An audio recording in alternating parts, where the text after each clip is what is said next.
I was watching horror movies probably before I watched any other kind of movies. I have a sister who's a little bit older than me, and she and I were often left alone and just to get into whatever kind of trouble we wanted to, and that usually meant, renting Texas Chainsaw Massacre or Alien or whatever. We had a pretty unsupervised youth, so my first love of films was actually a love of horror movies. And so I did a movie on my own a few years ago, and just wanted to keep doing more movies, and I just at some point decided that if I was going to work on my own, since it's a genre that I'm actually really kind of passionate about, I thought it would be a fun thing to make a scary movie. I have a tendency to like horror films. I'm also partnered up with a guy named Richard Chismar, who's the leading independent publisher of horror and sci-fi in the country. So when any horror scripts come to me, I'm always at first very put off that, number one, it's another horror script that I have to read. When I read this, I was pleasantly surprised, because Paul Soter wrote an incredibly engaging screenplay where it was more about the horror that these individuals had to go through. And I think that's the best horror there is like psychological thriller kind of thing. I have 2 kids now. When my son was born, we had just moved into a house and not realized until we moved in that everything was being demolished around us. We had sort of made this decision very, very rashly. And so I had a newborn baby and had a house where I couldn't get any peace and quiet, and my wife and I almost killed each other. And to take that dynamic and put it into a scary movie sort of was kind of an interesting match, to take that kind of a story and plop it into the construct of kind of a haunted house story. Well, first off, Paul Soter, as you guys may know, he's part of the comedy team Broken Lizard.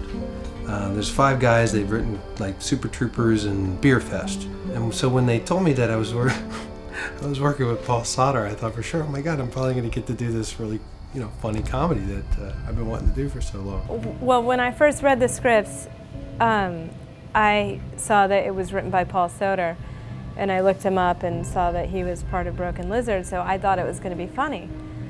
And so I was reading it, and it wasn't funny at all.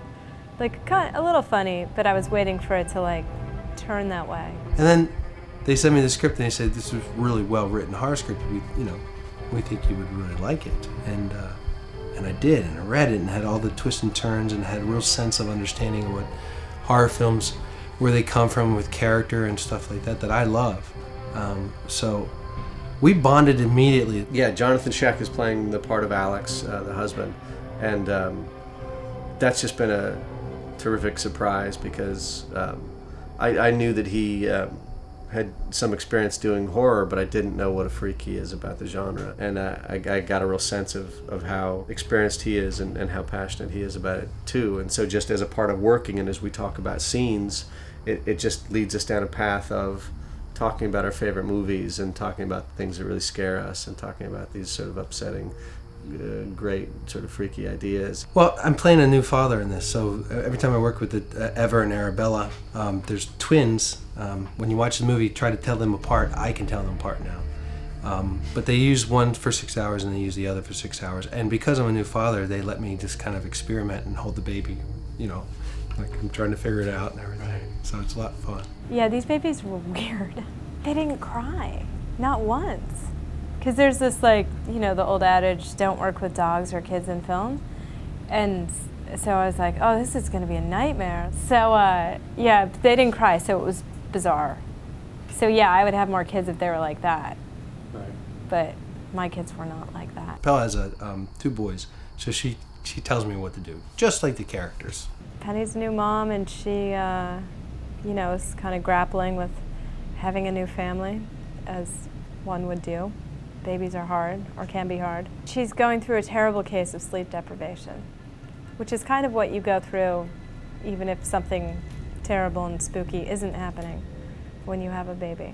Pell James was the first person I brought in on the project, even before it was set up, before I had the money. Basically what I did was I actually started reaching out to sort of smaller producers, people that I knew, to say, all right, well, what if I just cobbled together a little bit of money? What's the sort of smallest version of this movie that I could make just to get it made?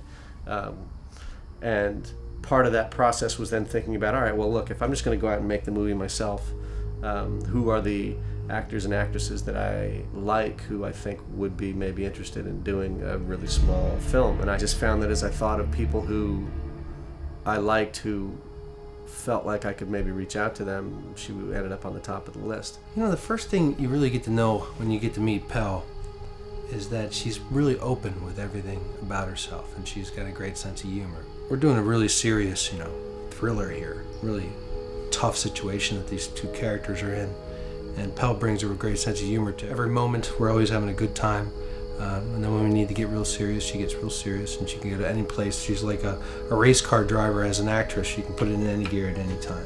I'll tell you a story. I'll tell you a good story.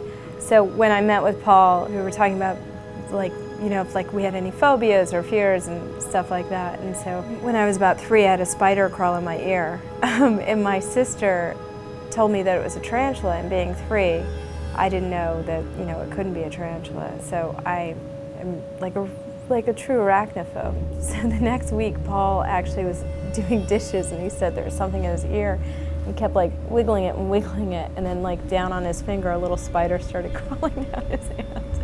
So maybe you guys will go home and have spiders in your ears. I've already written another one that I hope to be shooting at the end of this year, and basically I have the treatment for the one after that, and I have the idea for the one after that. I mean, once I got started, I had realized there had been sort of a lifetime of sort of spooky things around the corner that I had made up in my head that had been freaking me out my whole life, that suddenly I realized, oh yeah, dredge that up from your childhood and put that down on paper. So there's a lot of it. We'll see how much I get to.